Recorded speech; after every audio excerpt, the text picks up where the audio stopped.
Алланын колу же башкасы деп келсе, эч бир адам эмнеге мындай деген эмес да. Мындай болушу мүмкүн эмес деген эмес. Качан башталды? Ошо Маамундан кийин башталды. Расулилlah 7409 хадистин акыры калганда чыдабай кетип калган экенбиз да. Ал кайсы хадис эле?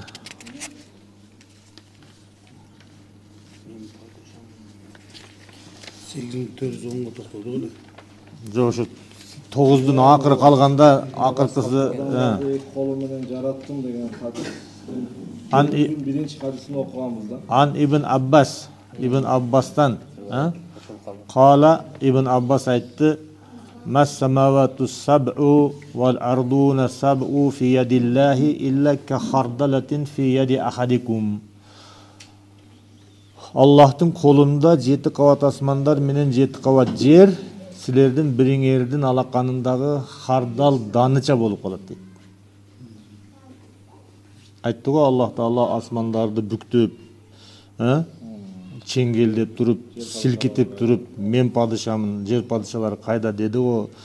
Ошону Ибн Аббас кубаттап айтып атат да, Аллахтын колунда 7 кабат асмандар менен 7 кабат жер силердин алаканыңардагы хардал гарчица данынча болуп калат. Муну Ибн Аббас айтып атат. Аллахтын колунда деп атат да. Анан силердин алаканыңардагы деп салыштырып атат. Бул жерде окшотуу эмес, салыштыруу. Мисалы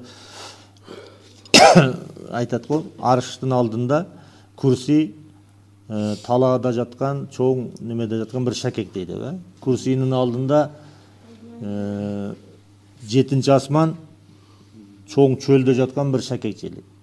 Андан кийинки асман, анын алдында деген салыштыруу бар го, ошол сыяктуу эле бир салыштыруу.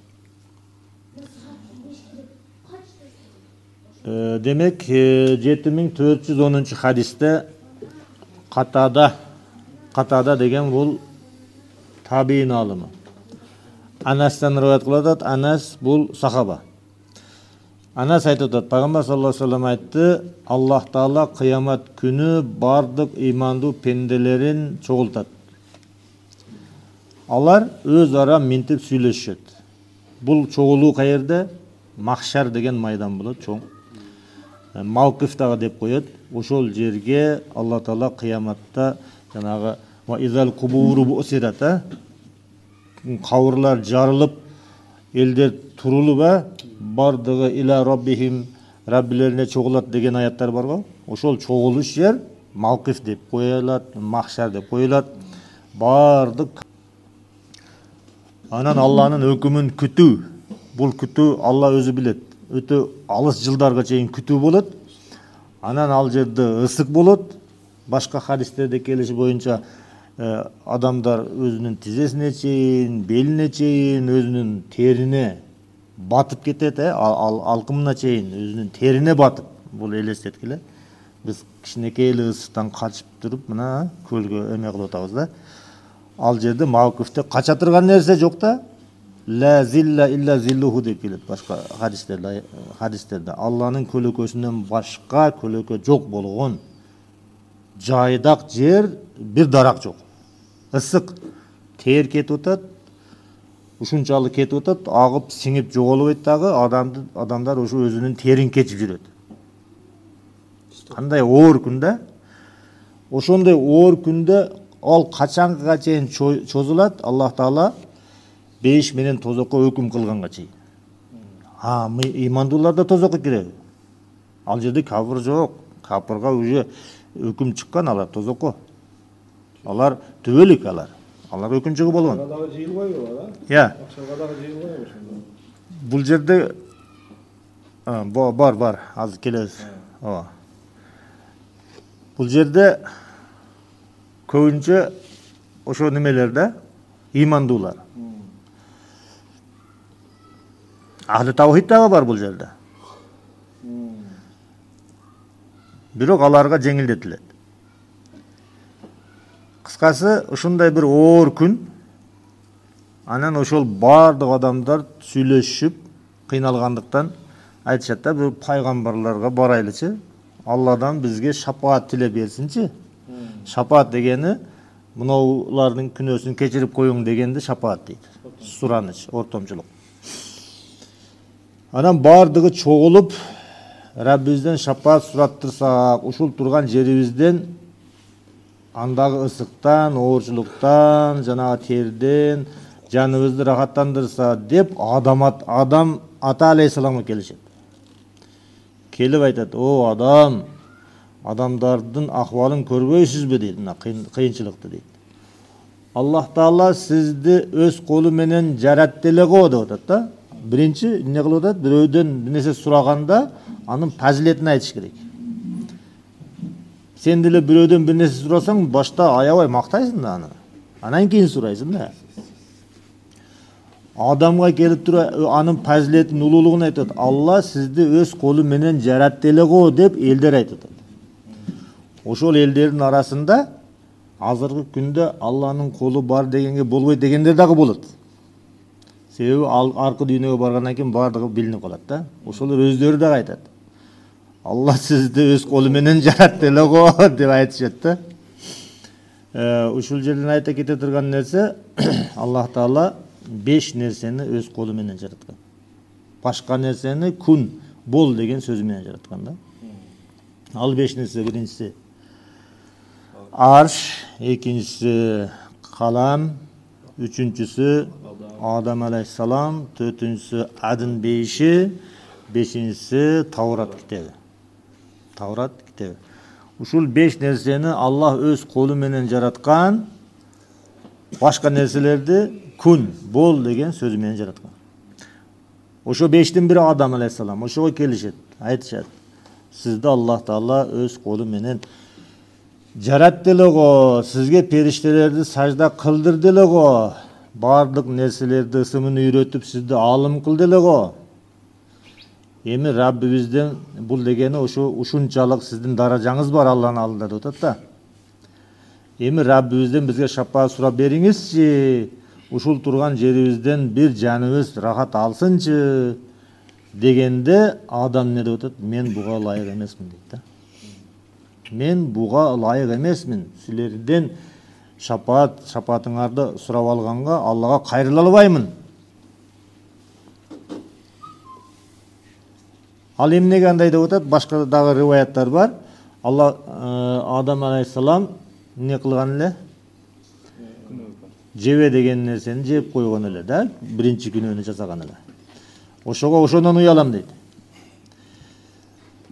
Мен буга ылайык эмесмин деп аларга өзүнүн күнөөсүн эскертип жанагы окуяны айтат: тегиинде Нухка баргыла. Ал Аллах жер элине жиберген алгачкы элчи пайгамбардыр дешет. Мына кара, ушул жерден, ушул хадистен далил пайгамбарлар эки түргө бөлүнөт. Наби пайгамбар болот, элчи пайгамбар болот. Элчи пайгамбардын даражасы бийигирээк болот. Элчи пайгамбарга китеп түшөт. Наби пайгамбарларга китеп түшпөйт. Элчи пайгамбарга түшкөн китепти эле жеткирген жардамчы пайгамбарлар, наби пайгамбарлар.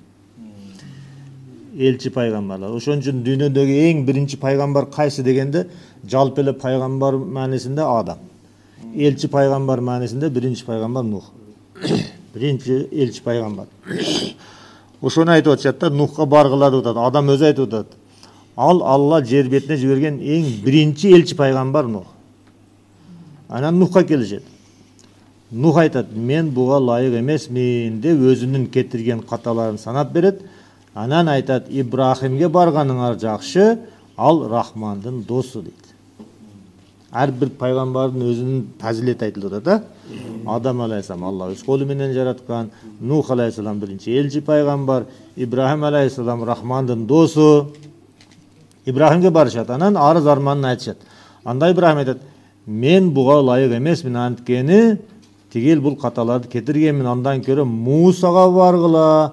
Ал ушундай улук пенде, Аллах ага Тооратты түшүргөн. Тооратты түшүргөн деген жерге башка хадистерден келген маанини кошсок болот. Ага Тооратты өз колу менен жазып берген деп.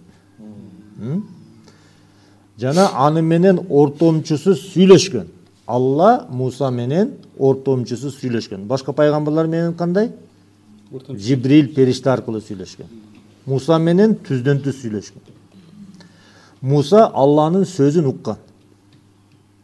Жанагы Грециялык философия аралашкандан кийинки акыйдадагы алымдар айтышат, Муса Алланын сөзүн уккан эмес, себеби Алланын сөзү добуш менен болбойт дешет. Эгер Алланын сөзү добуш менен боло турган болсо дейт, Алланын алкымы болуш керек дейт, кекиртеги болуш керек дейт. Андай десек, анда Алланы адамга окшотуп койгон болобуз дейт. Дагы Алланын добушун четке кагышат. Бул кимден? Ошол жанагы Жахм мен Сафвандардан чыкканда 300-жүзүнчү жылдардан кийин келе Алланын сыпаттарын четке каккандардан башталган нерсе, Алланын атрибуттарын, сыпаттарын четке кагуу. Куранда айтат: "Калламаллаху Муса таклима". Алла Муса менен анык сүйлөштү деп келет да Куранда. Анык сүйлөштү, Алла сүйлөштү десе, Жахм чыгып алып айтат: "Ма калламаллаху Муса таклима". Алла Муса менен сүйлөшкөн жок дейт. Эмнеге сүйлөшкөн жок десе, себеби Аллана добуш болбойт дейт да. Бирок Ахли Сүннат эмне дейт? Ахли Сүннат айтат: Алланын каламы добуш менен дагы харф менен дагы болот дейт. Булар айтат: Алланын каламы бар дейт, анда добушу жок, анын тамгасы дагы жок. Алланын каламы деген эмнени түшүнөбүз десе, ал айтат: Алланын каламы Алланын өзүндө дейт. Каламын нафси дейт да, Алланын өзүндө дейт. Анан Алла Таала ошо өзүндө каламды Жибрилге вахий кылып берди, анан Жибрилден башталды дейт да. Добуш башкалар Жибрилден башталды дейт. Ошо Жибрилге, Алла Жибрилге берген, Жибрил пайгамбарларга алып келген нерсе алардын эсебинде каламулла эмес. Мына биздин колубуздагы китептин эмне дейбиз? Куранда. Куран каламулла дейбиз го, Алланын сөзү дейбиз го. Алар бул каламулла дебейт да.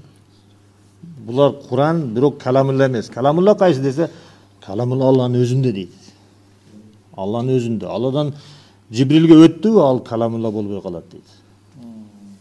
Мына ушул нерсе каяктан башталган? Жахм мен Сафвандан башталган да.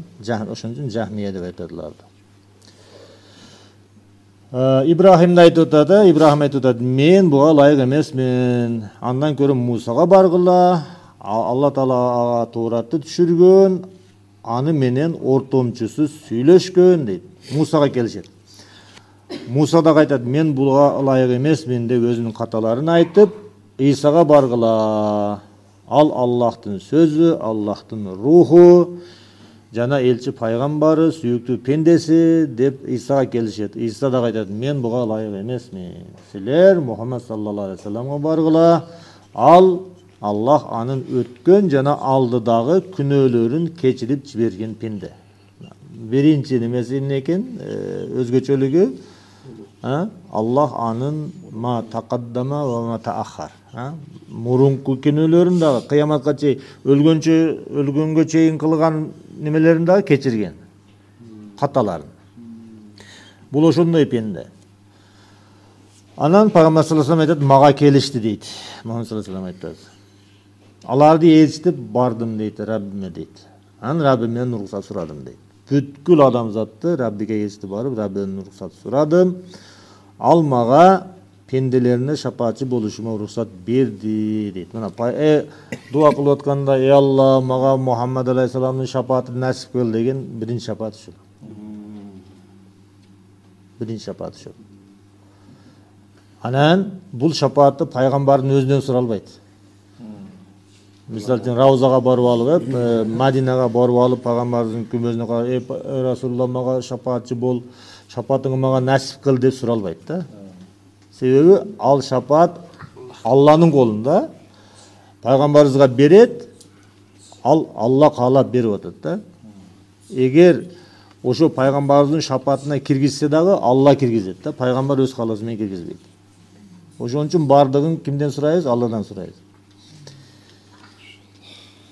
Пайгамбар саллаллаху алейхи ва саллям Алладан сурап атат шапаатты, ошо менин үммөттөрүм. Ошол жерде дагы бир немелер келет, башка немелерде уммати деген. Аны жана кээ бир немелер ыйлап жакшы айтышат. Ümmetim деп деген дагы немелер бар да, риваяттар бар. Анан мен Rabbimi көргөндө ага сажда кылган абалда жыгылдым дейт Пайгамбар саллаллаху алейхи вассалам. Аллах өзү каалаганча мени ошол сажда кылган акыбалда калтырды. Сажда акыбалда ыйлап сурап, бул кайра ушул жалынып сурап аткандын белгиси да. Алла өзү каалаган убакытча мен ошо жыгылып сажда кылып сураган акыбалда калдым деп атат да. Кийин мага айтылды: "Эй Мухаммад, башыңды көтөр, айтканың угулат, сураганың берилет, шапаат сура, шапаатчылык дагы берилет" деп айтылды. Бул биринчиси. Мен Раббиме өзү үйрөткөн сөздөр менен мактап айттым. Ошондо Аллах Таала вахий менен дагы өзүнүн пайгамбарына кантип сурашты үйрөтөт. Алладан сурап атканда биринчи Аллага мактап айтылат да. Кандай мактап айтылат, ошону үйрөтөт. Ошол сөздөр менен мактап айттым, андан кийин элдер үчүн шапаат сурадым. Сурадым эле, мага адамдардын көп бөлүгүн чектеп берди. Бир бөлүк адамдарды. Мына ошол жерде адамдар бөлүнүп баштайт. Күнөөлөрүнө карап, биринчи шапаатка кирген адамдар мына ошол жерде жанагы чоң күнөөлөрдү кетирбегендер, мүмкүн болушунча, таухидке немеге кармагандар. Ахли таухид болуу дегенде неме ушу да. Биринчи бөлүктү алып кирет бешке, анан экинчи бөлүктү алып кирет. Ошо адамдын эмне деяния, кылган иштерине карап туруп болот ошол жерде. Андан кийин шапаат сурадым эле, мага адамдардын көп бөлүгүн чектеп берди, аларды бешке киргиздим, жана Раббиме кайтып бардым. Биринчи бөлүгүн киргизип, кайтып барып. Раббими көргөндө дагы саждага жыгылдым, санагыла экинчи жолу болот ата. Аллах өзү каалаганча мени ошол абалда калтырды. Кийин мага: "Мухаммад, башыңды көтөр, айтканың угула, сураганың берилет, шапаат дагы берилет" деп айтылды. Мен Раббим өзү үйрөткөн сөздөр менен ага мактап айттым. Андан кийин элдер үчүн шапаат сурадым. Дагы бир бөлүгүн чектеп берди, аларды бешке киргиздим, жана Раббиме кайтып бардым. Дагы сажда кылдым. Өзү каалаганча ошол абалда калтырды. Мага башын көтөр деп айтылды, сураганың берилет, шапаатчылык берилет деп мен Раббиме өзү үйрөткөн сөздөр менен мактап айттым. Андан кийин элдер үчүн шапаат сурадым эле, мага шапааттын мөөнөтүн жана адамдардын көп бөлүгүн чектеп берди, аларды тозоктон чыгарып бешке киргиздим. Анан Раббиме кайтып барып: "О Раббим, төртүнчүдө тозокто Куран чыгарбай койгон адамдар жана тозокто түбөлүк калуу важып болгон адамдар гана калды" дедим. Тозокто деп атат, Куранда түбөлүк калат деп айтылган адамдар бар да, бир адамдар жөнүндө айтат Куранда. Халидина фиха, түбөлүк калат деп айтылат. Ошолор гана калды дейт да, башкалардын бардыгын тозоктон сууруп чыгып, ошо шапаат менен тозоктон чыгарып бешке киргизди, бүттүм деп атат да. Куранда тозокто ким калды? Куранда алар түбөлүк калат деген адамдар калды. Түбөлүк калат деп айтылган адамдар жана тозокто түбөлүк калуу важып болгон адамдар, капырлар гана тозокто калды дедим дейт. Пайгамбар саллаллаху алейхи вассалам айтты: "Тозоктон ла илаха иллаллах деген", карагыла. Тозоктон ла илаха иллаллах деген жана жүрөгүндө арпа данынча иманы болгон адам дагы чыгат.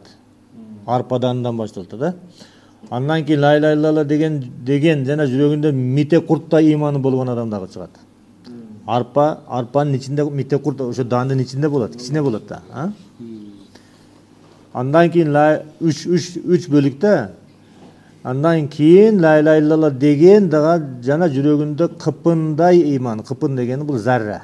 Чаңдын бүртүгү. Арпа данынча болсо дагы азын эле калдырганда, анан тандап атканда адамдардын, мисалы пайгамбардан паланча укту, алдан түкүнчө укту, андан паланча укту деп туруп өзү уккан кишиге келет, чынжырлапты, ошону санат дейт да. Ошол адамдардын автобиографиясын жазып чыккан. Мынау мындай адам эле, мынау тигиндей адам эле деп. Кандай адам экенин жазып чыккан. Ошолордун арасында бир жалганчы киши болсо, ал хадисти алган эмес. Эми ошол жалганчылыктын чеги ал өзүнүн качырымбы, же эшегимби, атымбы алдаган экен бир өзү. Бир алымчы, Жана эшек чакыргансыңарбы? Жем берип аткандачы. темир жанагы алюминий дишке жүгөрүнү салып туруп шыгыр кыласың. Ошону угуп, мага жем берет экен деп эшегиң келет, сен жемди жедиресиң же жедирбейсиң, жүгөндөп аласың да. Ал жемди жедирбей эле жүгөндөп алган экен ал кишичи. Мына эшегин чакырды, шагырат. Ал эшек эмне деп келет? Мага жем берет экен деп келип атат да.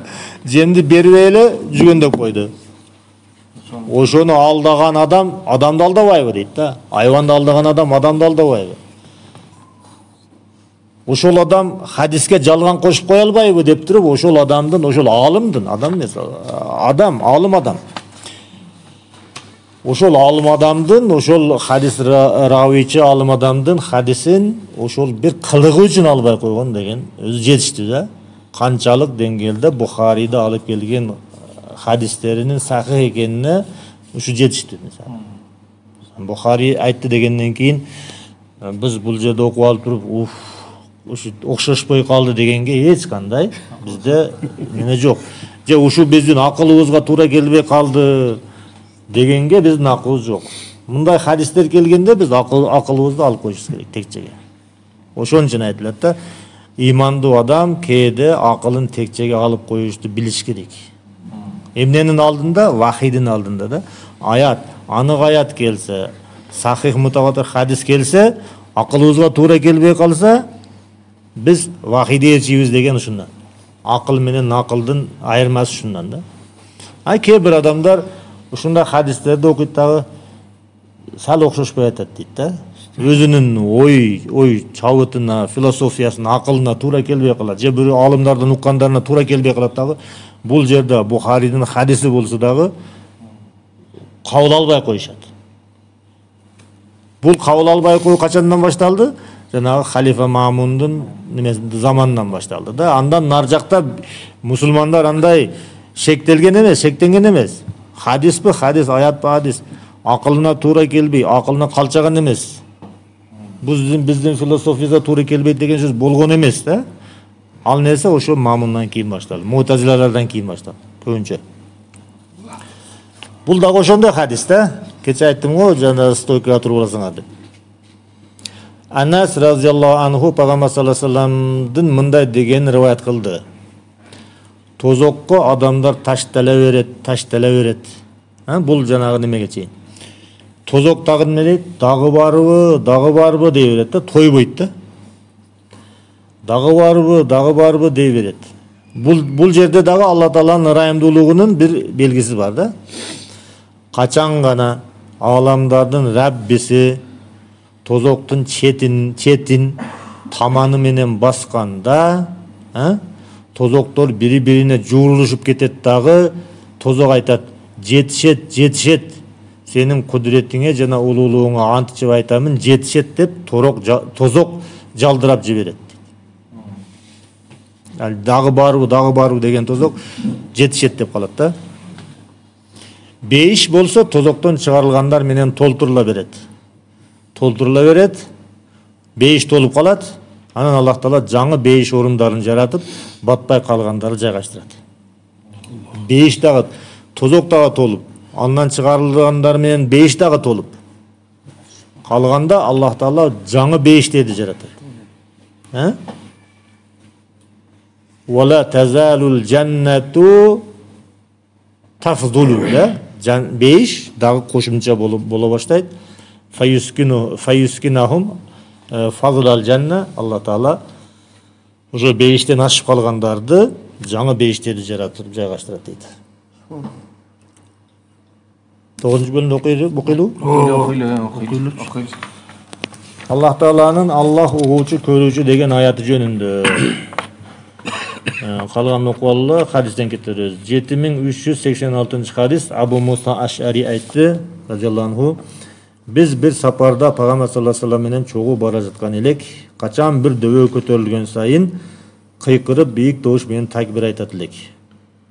Ошондо Пайгамбар саллаллаху алейхи вассалам: Өзүңөрдү кыйнабагыла, силер дүлөй жана жок болгон Кудайга эмес, угуучу, көрүүчү жана ар бир пендеге илими угуусу менен жакын болгон Кудайга дуа кылып жатасыңар. Анан мага жакын келди дагы мен ла хаула ва ла куввата илля биллахи дуасын акырын добуш менен кайталап жаткан элем. Анан о Кайыстын уулу Абдулла ла хаула ва ла куввата илля биллахи дуасын девасын окуп тура. Дуасын айта бер. Ал 5 казналарынын бири. Же сен ошол дуага багыттайынбы деди дейт. Демек бул бөлүм Аллах Тааланын угуучу жана көрүүчү деген нес жөнүндө, сыпаты жөнүндө. Абу Мусанын айтышы боюнча ошо пайгамбар саллаллаху алейхи ва саллем сапарда кетип атканда, дөбөгө көтөрүлүп атканда бул дагы сүннөттө такбир айтыш. Биз ошондо бийик добушубуз менен айтат элек, кыйкырып айтат элек дейт да. Анан пайгамбар саллаллаху алейхи ва саллем айтты: "Силер эмне укпай турган Кудайга жалбарып атасыңарбы? Силердин Раббиңер угат дагы, көрөт дагы. Анчалык кыйкырбай, өзүңөрдү кыйнабай кое бергиле" деди. Алла хаула ва ла куввата илля биллахи деген дуанын бул жерде несі фазилети айтылып атат да. 5 казналарынан бир казна деп. 7387, 7388 деп ушу катарына келтириптир. Абу Хурайрадан риваят. Ал Абдуллах бин Амрдан уккан экен. Абу Бакр Сиддик разияллаху анху пайгамбар саллаллаху алейхи ва салламга мындай депти. Абу Бакр Сиддик деген ат келгенде мен эсиме бир нерсе түштү. Ар-Рисала деген кино барго? Рисала деген кинону көргөнүз да барбыз? Ким көргөн эмес? Көргөн эмессиңби? Көргөнүм жок. Ким көргөн эмес Рисала деген кинону? Колуңарды көтөрүп өтөсүз. Пайгамбар жөнүндө 2 фильм бар да. Биринчи кино чыккан көргөн. Жаңырда чыккан. Мустафа Аккат деген сириялык режиссер тарткан. Энтони Куин деген рол ойногон. Голливудтун немеси, али Умар Мухтарды ойногон киши да. Кыскасы, дүйнөнүн көп бөлүгү ошол кино аркылуу динди тааныган дагы бар да. Мындай ислам фильмдеринин арасында биринчи орунда турган фильм. Мисалы, көп көрүлгөн, көп башка. Ошондо бир алым ошол кино жөнүндө критика чыгарыптыр да. Ал кинонун каталары. Биринчиден чынында жана Ахли-сунна алымдарга Саудия же башка немелер, Бахрейн тараптар, Кувейт тараптар уруксат берген эмес. Уруксатты немеден алган? Азхардан алган да. Азхардын алымдары сал мындайраак да, мындай. Анчалык алдаларамды эме кыла бербейт. Уруксат бериши берет да. Биздин кээ бир молдолор окшойт. Азхардан уруксат алышкан, анан ошол музыкалар коштолуп, башкалар коштолуп, музыка жөнүндө айткан эмес, ал кишичи жөн эле мындай каталар, тарыхый каталар жөнүндө айткан. Ошондо айтып атат да, фильмдин башынан аягына чейин Абу Бакырды көрбөйбүз дейт да. Фильмдин башынан аягына чейин Умарды көрбөйбүз, Усманды көрбөйбүз дейт. Хамзанын ролу мындай да. Бөрттүрүлгөн да, Хамзанын ролу шиширилген. Анан Хамза келет дагы ислам жеңүүчү болуп кетет да. Хамзага чейин бардыгы зулум чегип эмне болсо, Хамза келет, мусулмандар күчтүү болуп кетет да. Ал туура бир жагы. Ал дагы бар. Бирок Хамзага чейинки сахабалар каякта калды деп атат да. Абу Бакр деп атат. Эң биринчи Абу Бакр, исламдын күчтүү болушунда. Андан кийин Умар келет, андан кийин Усман келет. Фазилетти санаганда, Хамза аларга карагандай албайт да, жакындай албайт да, улуулуктачы. Айтат, эмнеге дейт? Абу Бакр жок фильмде, Умар жок, Усман жок, Хамза главный персонаж болуп калган депчи. Эми көргөн болсоңор деп айттым эле, көрбөгөн экенсиңер көпчүлүгүңөр, жакшылыгыңарбы? Абу Бакр Сиддик разияллаху анху Пайгамбар саллаллаху алейхи ва салламга мындай дептир да. Аллахтын элчиси, мага бир дубаны үйрөтүңүз. Аны намаздарымда акыркы ташаххуттан кийин окуп жүрөйүн. Ошондо Пайгамбар саллаллаху алейхи ва саллям бул дубаны үйрөттү. Демек, намазыбызда акыркы ташаххутта бүтүрөбүз го, ошо акыркы ташаххуттан кийин мына дубаны окусак жакшы экен да. Аллахумма инни заламту нафси зулман касиран ва ла ягфиру зунуба илля анта фагфирли мин индика магфиратан иннака антал гафурур рахим. Мына ушул аятты ташаххут, эң акыркы ташаххут бар го, ошондо Allahümme salli ala, Allahümme barik ala. Oşolordan keyin mınavını okup bitirsek жақсы eкен. Ушул дуаны. Жаттап алсаңар өзүңөргө жакшы. Мунун маанисин о Аллахым, мен өзүмө көп зулум кылып алдым. Көпчүлүгүбүз көп эле зулум кылып алабыз. Күнөөлөрдү сен гана кечире аласың. Мага өз алдыңдан чыныгы кечиримиңди бере көр. Сен кечирүүчү боорукер Кудайсың деген маанидеги дуа экен. Ушул дуаны Абу Бакр разияллаху анху не дептир? Мага бир жакшы дуа окуп үйрөтүңүз, намаздарымды аягында окуп жүрөйүн десе, ушул дуаны үйрөтүптүр. Ушул дуа менен бүтүрүп жүрсөк, иншалла күнөөлөрүбүздүн кечирилишине себеп болуп калса ажы эмес. 7389 хадис Урвадан. Бул хадисти Айша разияллаху анха айтып берген экен. Пайгамбар саллаллаху алейхи ва саллям айтты. Мага Жибрил алейхиссалам бийик добуш менен мындай деди: "О Мухаммад, Аллах коомуңдун сөзүн жана сенин дааватыңа оң жооп бербегенин укту."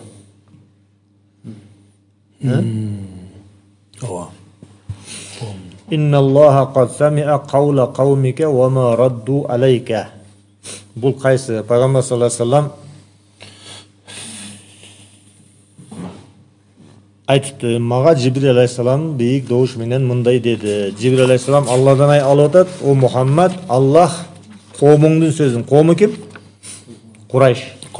Мушриктер, Курайш мушриктерин Алла Пайгамбар саллаллаху алейхи ва саллям исламга чакырды. Коомун не деди? Сен сыйкырчысың, сен жалганчысың, сен акынсың, сен айткан нерсе Куран мурдагылардын жазгандары деп ушундай терс жооп берди. Ошол сөздөрдү Алла Таала укту деп атат да, коомуңдун сөзүн. Анын сенин дааватыңа оң жооп бербегенин, терс жооп бергенин Раббиң укту. Бөлүм кайсы эле? Аллах Тааланын угуучу, көрүүчү деген сыпаты жөнүндө эле ушул хадис менен бүтүрүп атат. وصلى الله تعالى عليه وعلى آله وصحبه أجمعين. أهدأ وأنا الحمد لله رب العالمين.